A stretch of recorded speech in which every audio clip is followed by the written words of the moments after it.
My husband died 7 years ago. My son said, pay me $300 monthly for his grave. One day I visited. When I heard those words come out of my own son's mouth, I thought I was dreaming. Pay him? To maintain his own father's grave? But that wasn't even the worst of it. Because one Tuesday afternoon, I drove to that cemetery unannounced, and what I found there shattered every last illusion I had about the boy I raised. What I discovered wasn't just neglect. It was something far more calculated, far more cruel. And it set into motion a chain of events that none of us, especially not my son, ever saw coming. Good day, dear listeners. It's Isabella again. I'm glad you're here with me. Please like this video and listen to my story till the end, and let me know which city you're listening from. That way, I can see how far my story has traveled. Today's story is one that still makes my voice tremble when I tell it.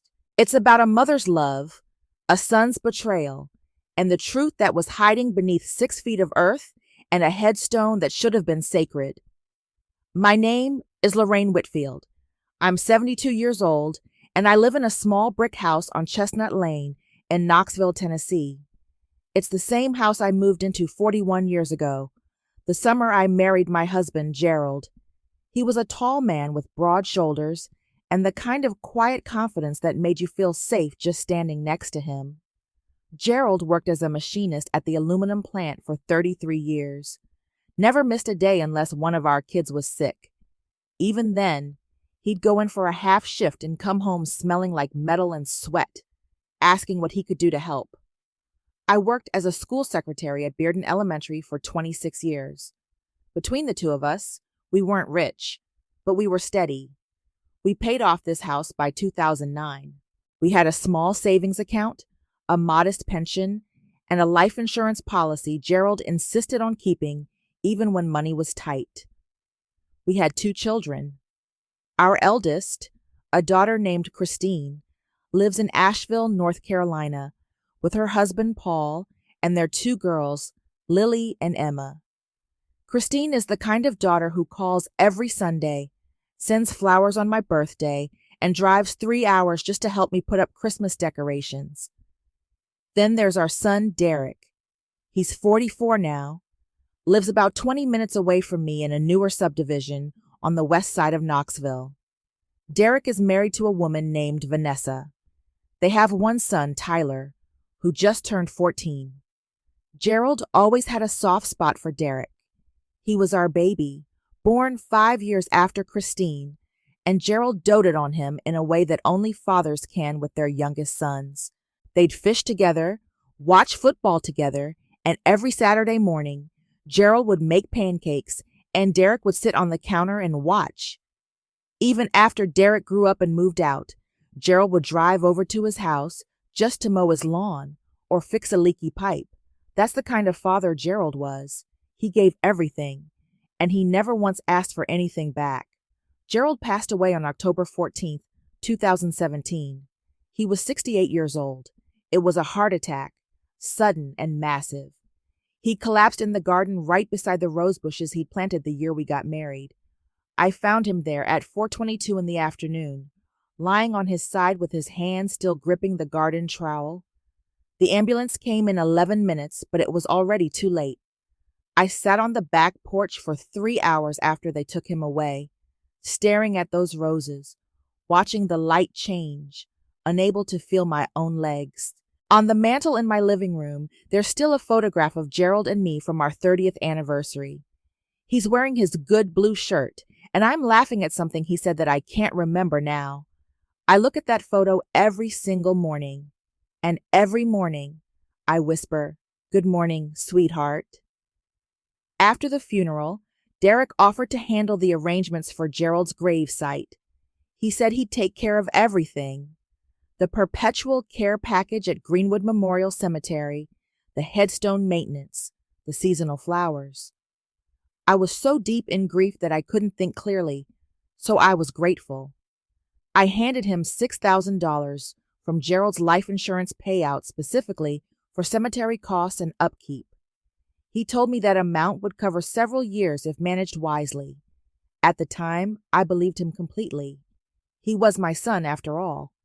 He'd been so attentive during the funeral, standing right beside me, holding my arm, wiping my tears. I thought to myself, Gerald raised a good man. For the first 2 years after Gerald's death, things seemed fine. Derek would mention from time to time that he'd visited the grave, placed fresh flowers, cleaned the headstone. He'd send me a photo occasionally, always from a close angle, showing a neat arrangement of carnations or a small American flag near the base. I didn't visit the cemetery myself during that period. I know that might sound strange, but the truth is, I couldn't. Every time I thought about driving out there, my chest would tighten and my vision would blur. My grief counselor, Dr. Anita Lawson, told me that avoidance was a normal part of processing loss, and that I should go when I felt ready, not when I felt obligated. Then, in January 2020, everything started to shift. Derek called me on a Wednesday evening. His voice had that particular tone he uses when he wants something. Friendly, but slightly too casual. He said, "Mom, I've been covering the grave maintenance out of my own pocket for a while now. The original money ran out. I was wondering if you could help out with a monthly contribution." I asked him how much. He said $300 a month. I paused. $300 a month seemed like a lot for cemetery maintenance. But Derek explained that the perpetual care agreement needed renewal, that the cemetery had raised its fees, and that he'd been paying for premium landscaping around the plot. He said, "Dad deserves the best, don't you think?" And of course, I agreed. What mother wouldn't? What widow wouldn't pay to keep her husband's resting place beautiful? So starting in February 2020, I began sending Derek $300 on the first of every month, sometimes by check, sometimes through a direct bank transfer. I kept a small notebook in my kitchen drawer where I logged every payment. It was a blue notebook with a daisy on the cover, the kind you buy at the dollar store. Gerald always said I was meticulous with money, and even in grief, that habit didn't leave me. February 2020, $300. March 2020, $300. April, May, June. The entries filled page after page. By the end of the first year, I had sent Derek $3,600. By the end of the second year, $7,200 total. And it didn't stop there. In September 2021, Derek called again. He said there had been storm damage at the cemetery and the headstone needed repair. He asked for an additional $2,400. I sent it within a week. In March 2022, he said the cemetery was requiring a new drainage installation near Gerald's section. He needed $1,800. I sent that too. In August 2022, he told me the engraving on the headstone was fading and needed professional restoration. Another $1,500. Each time, I asked if he had receipts or invoices.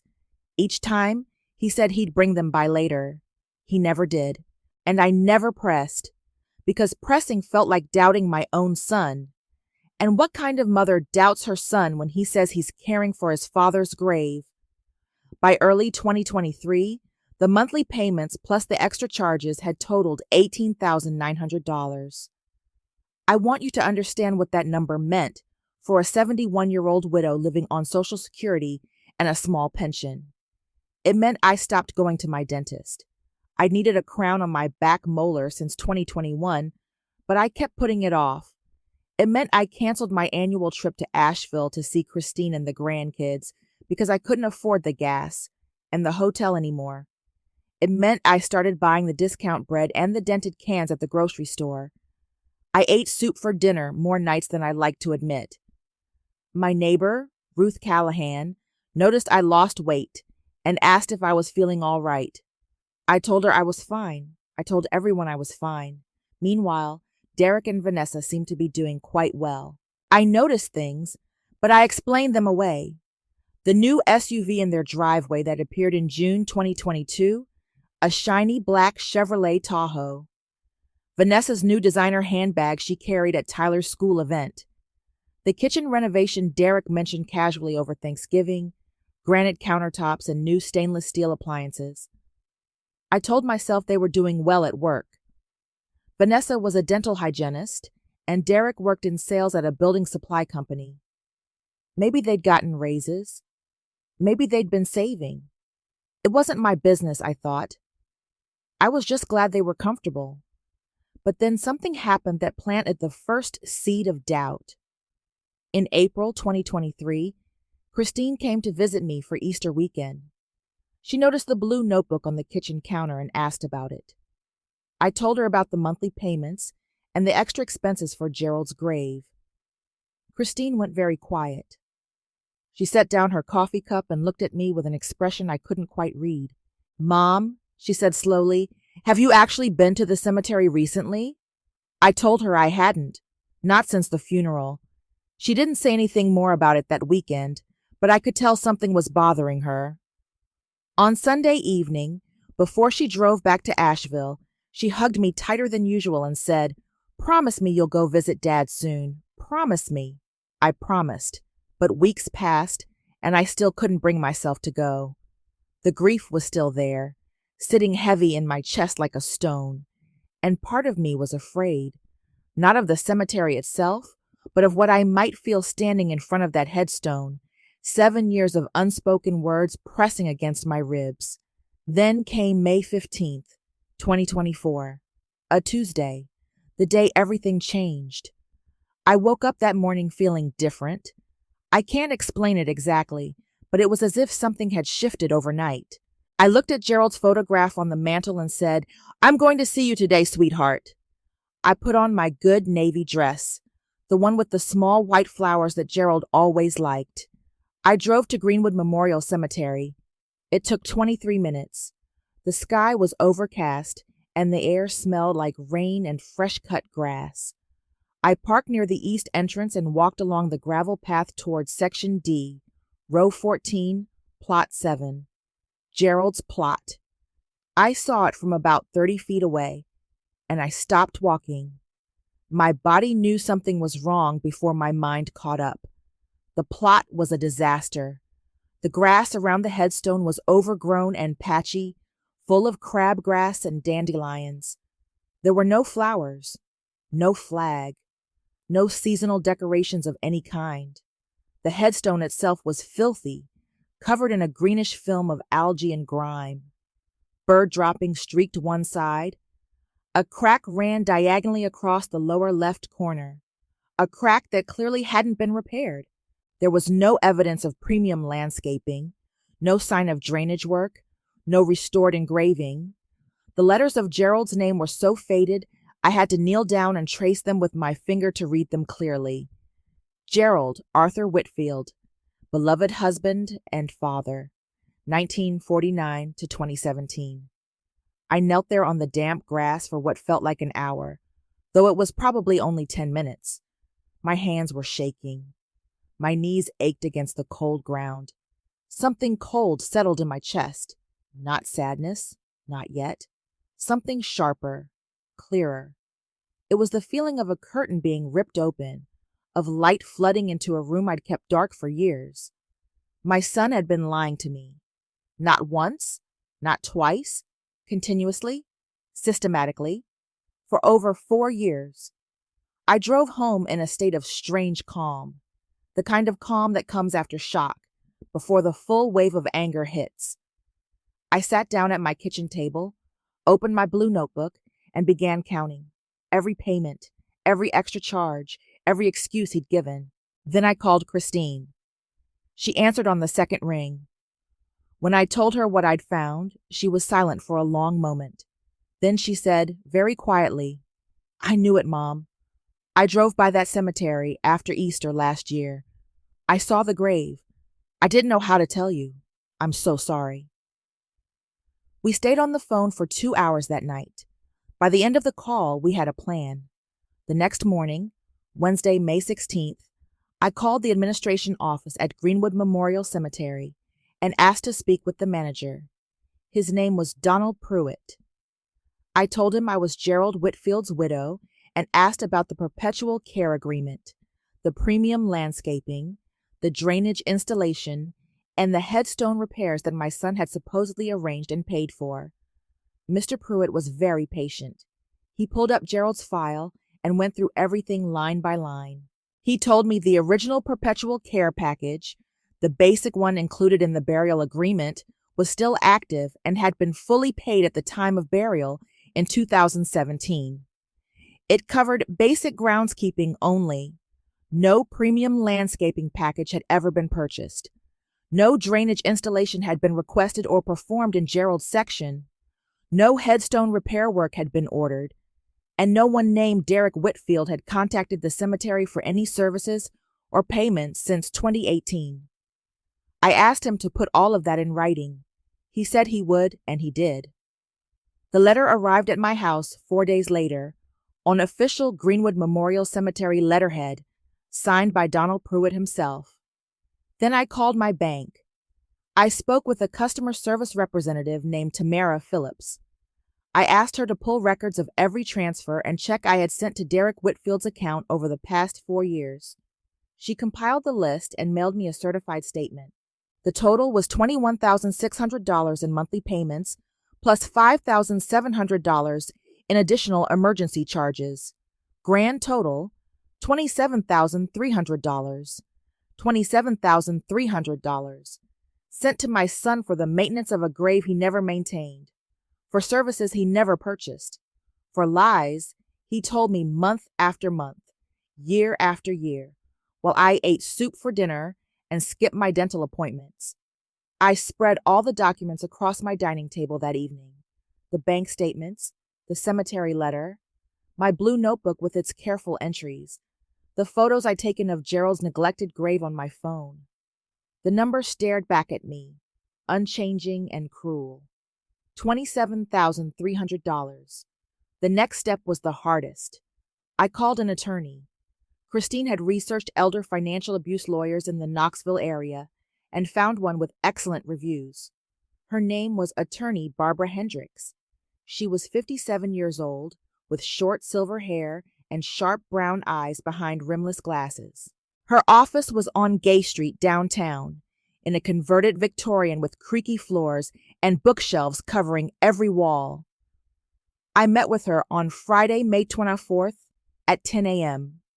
I laid everything out on her desk, every document, every photo, every entry from the blue notebook.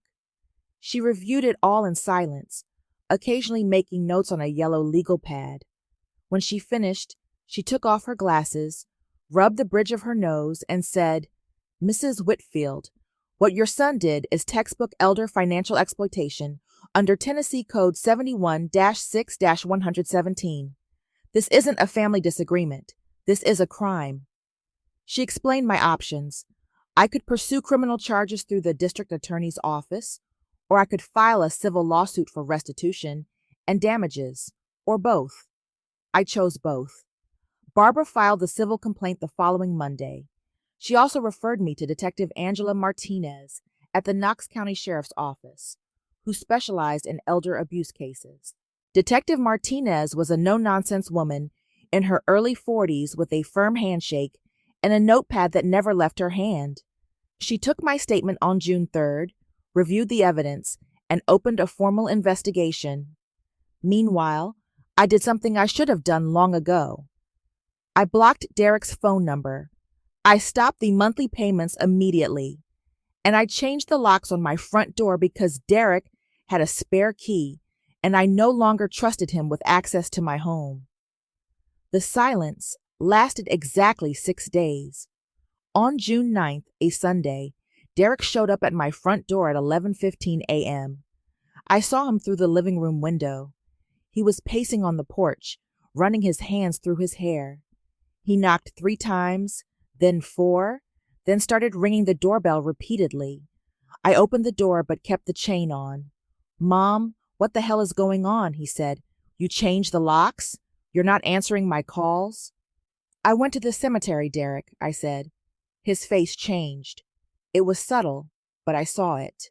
A flicker behind his eyes, like a light switching off. "What are you talking about?" he said. "I saw your father's grave. I saw what it looks like. I called the cemetery. I know there was no premium landscaping, no drainage, no headstone repair. None of it was real." He started talking fast, too fast. He said the cemetery was lying. He said he'd paid a private contractor to do the work. He said the contractor had done a terrible job and he'd been meaning to fix it. He said I was overreacting. He said I was confused. "I'm not confused, Derek," I said. "I have bank records. I have a letter from the cemetery manager. I have photographs. I know exactly what you did." He stepped back. His jaw tightened. Then his voice dropped to something low and cold, a voice I'd never heard from him before. "You're going to regret this, Mom. You're an old woman living alone. You think anyone's going to take your side? I'll have you declared incompetent. I'll get power of attorney. I'll put you in a facility." I looked at my son, my baby boy who used to sit on the kitchen counter and watch his father make pancakes, and I felt something break inside me. Not my heart, my illusion. "Leave my property," I said, "and don't come back." He left, but he didn't stop. Over the next 2 weeks, Derek launched a campaign. He called every relative he could think of. He called Gerald's sister, Aunt Phyllis, in Memphis. He called my cousin Margaret in Nashville. He called 3 of my neighbors. His story was the same every time. Mom is losing her mind. She's paranoid. She's being manipulated by Christine. She needs help. He even called Ruth Callahan, my next-door neighbor and closest friend, and told her I was showing signs of dementia and couldn't be trusted to manage my own finances. Ruth came over that evening with a plate of her famous lemon squares and a look of deep concern. "Lorraine," she said, sitting down at my kitchen table, "Derek called me today. He said some things that worried me." I showed her everything: the notebook, the bank statements, the cemetery letter, the photographs of Gerald's grave. Ruth looked at it all, set down her fork, and said, "That boy ought to be ashamed of himself. What do you need me to do?" Within a week, Ruth had spoken to 3 other neighbors who'd received calls from Derek. She set the record straight with each of them. Aunt Phyllis called me from Memphis and said, "Lorraine, I told that boy he was full of it. Your mind is sharper than mine, and I'm 6 years younger." My cousin Margaret sent me a card that read, "We believe you. Stay strong." Derek also tried to reach Tyler, to use his own son as leverage. He told Vanessa to bring Tyler to my house to check on Grandma and report back. But Tyler, sweet Tyler, who was only 14 but had more integrity than his father, sat down in my living room and said, "Grandma, Dad's been acting weird. Mom's upset all the time. Are you okay?" I hugged that boy and told him I loved him and that everything was going to be all right. I didn't tell him the details. He was too young for that weight. On June 28th, Derek sent me a text message. I still have it saved. It read, "If you don't drop this, I will make your life a living hell. You owe me for all the years I spent dealing with Dad's stuff. That money was mine. You'll never see Tyler again." I showed the text to Detective Martinez and attorney Barbara Hendricks. Barbara said, "He's threatening you. This strengthens our case significantly." Detective Martinez said, "We're adding this to the file. If he contacts you again with threats, call 911 immediately." Derek made one more attempt on July 4th, Independence Day of all days. He drove to my house at 9:30 p.m. while fireworks were going off in the distance. He banged on the front door and shouted through the mail slot, "Open this door, Mom. You can't do this to your own son. I'm your blood."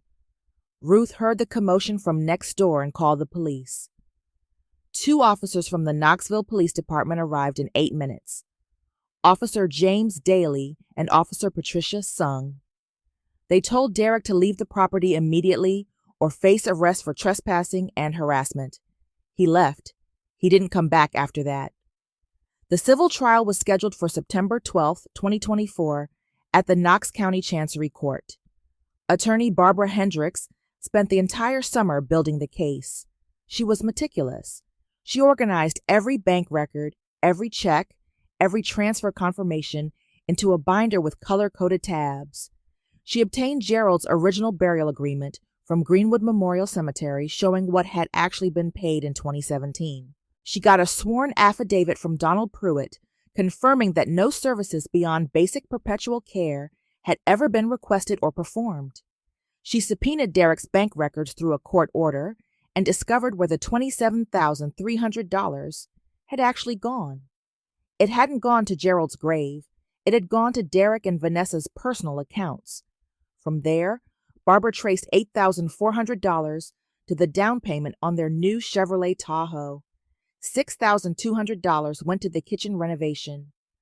$4,800 went to a vacation to Cancun in March 2023, a trip Derek had never mentioned to me, though I later found photos of him and Vanessa on a beach on Vanessa's social media page, posted while I was eating canned soup in my kitchen. $3,100 went to electronics and furniture purchases. The remaining $4,800 went to general spending, restaurants, clothing, entertainment. My son had funded his lifestyle with money he stole from his 72-year-old mother by exploiting her grief over her dead husband, his own father. The courtroom on September 12th was smaller than I expected. Room 4B of the Knox County Chancery Court. Wood-paneled walls, fluorescent lighting, an American flag standing in the corner. The Honorable Judge Sandra Whitmore presided. She was a tall woman in her early 60s with reading glasses perched on her nose and a reputation for being thorough and fair. Barbara had told me, Judge Whitmore doesn't tolerate exploitation cases. She takes them personally. I sat on the left side of the courtroom with Barbara and Christine. Christine had driven from Asheville the night before and hadn't left my side since. Derek sat on the right with his attorney, a younger man named Craig Linden, who looked uncomfortable from the moment the proceedings began. Vanessa was not present. I later learned she had refused to come. Barbara presented our case first. She walked Judge Whitmore through every payment, every false claim, every piece of evidence. She showed the cemetery's official letter.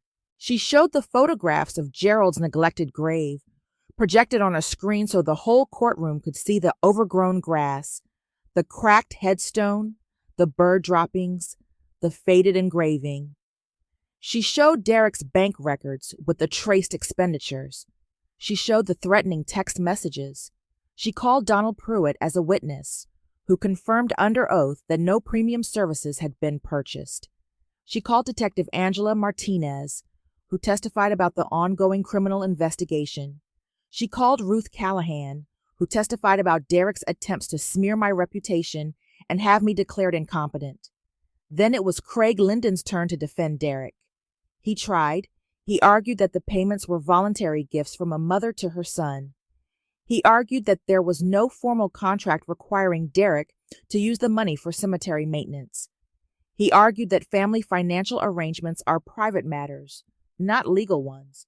He called Derek to the stand. Derek sat in the witness chair and tried to charm the courtroom. He smiled. He spoke softly. He said, "I love my mother. This is just a misunderstanding. I always intended to take care of Dad's grave. I just fell behind." Barbara cross-examined him. She was calm and precise, like a surgeon with a scalpel. "Mr. Whitfield, you told your mother that the cemetery had raised its fees for perpetual care? Is that correct?" "I may have said something like that. The cemetery has confirmed that no fee increases occurred during that period. Were you aware of that?" Silence. "Mr. Whitfield, you told your mother you paid for a premium landscaping package. The cemetery has no record of any such purchase. Can you explain? I hired someone privately. Who? What was their name? Do you have a receipt? A contract? A canceled check?" Silence. "Mr. Whitfield, you told your mother the headstone needed $1,500 in restoration work. The headstone has a visible crack that has never been repaired. Where did that $1,500 go? More silence. Mr. Whitfield, on March 18, 2023, you asked your mother for $1,800 for cemetery drainage. On March 22, 2023, 4 days later, you and your wife flew to Cancun for a 7-day vacation.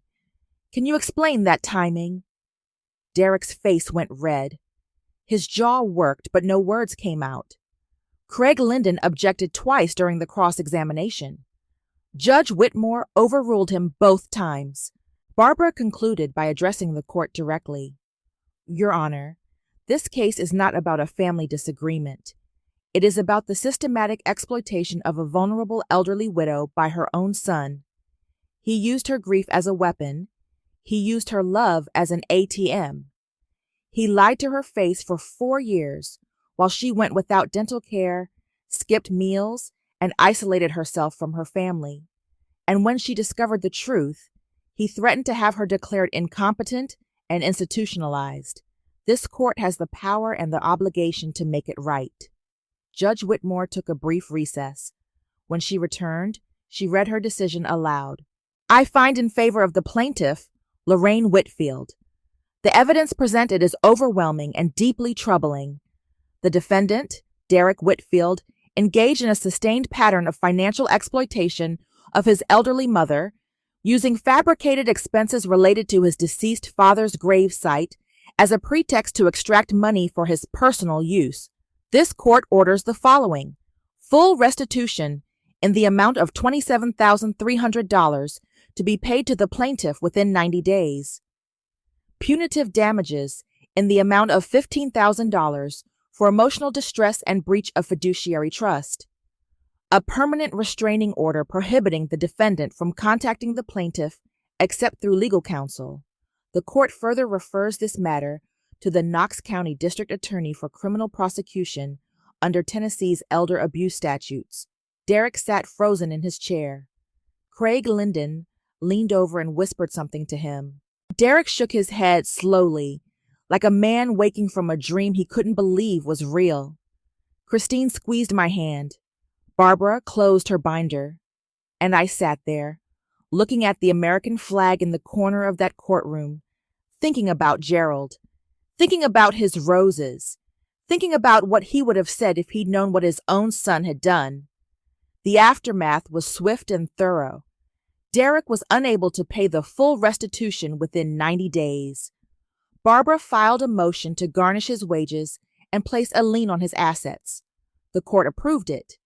His wages from the building supply company were garnished at 25%.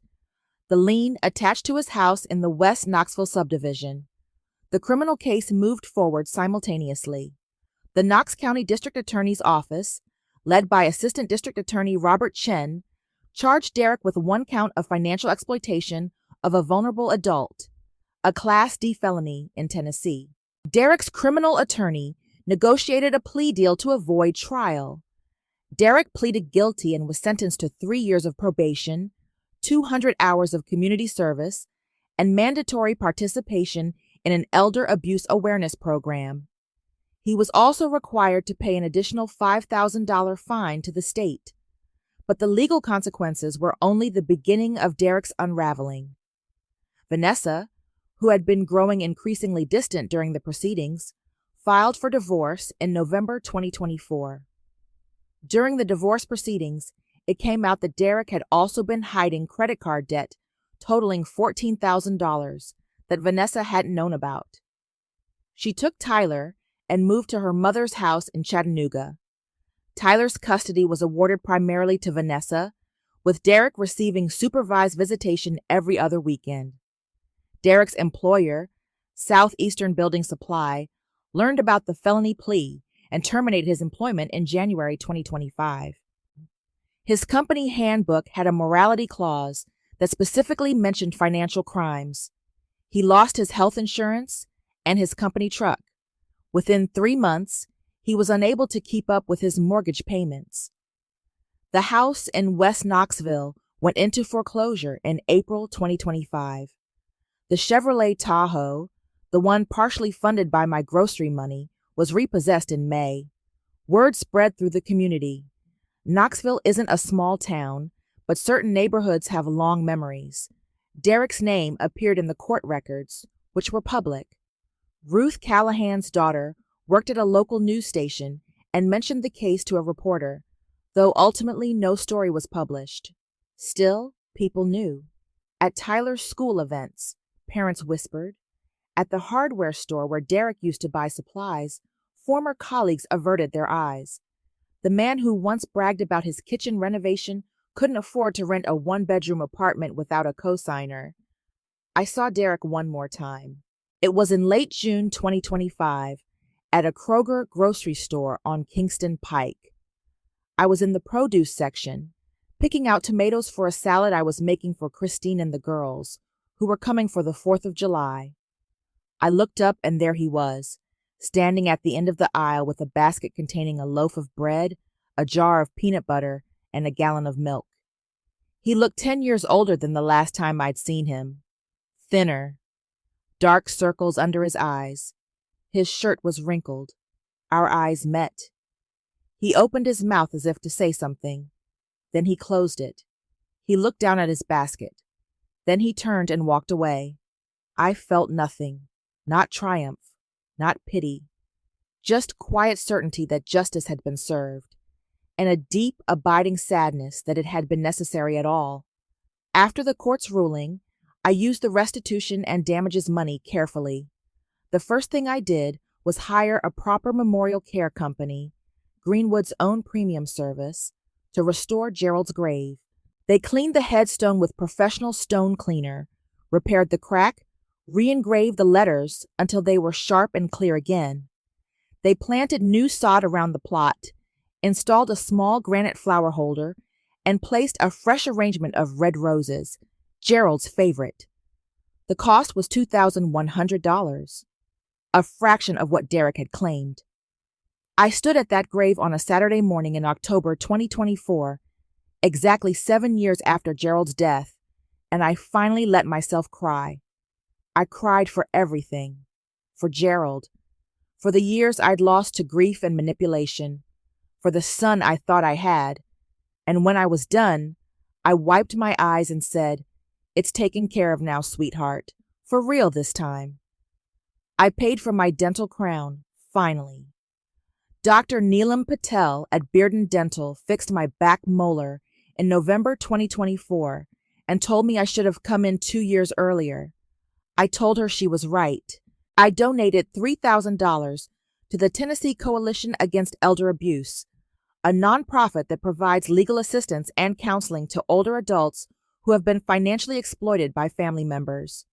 When I handed the check to their director, a woman named Carolyn Briggs, she looked at me and said, "Mrs. Whitfield, do you know how many people in your situation never come forward?"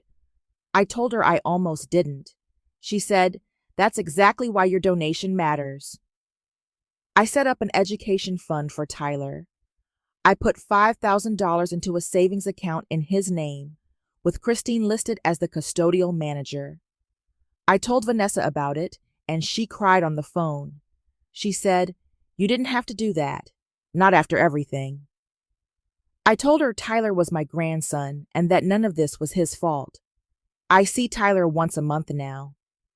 Vanessa drives him from Chattanooga, and we spend the afternoon together.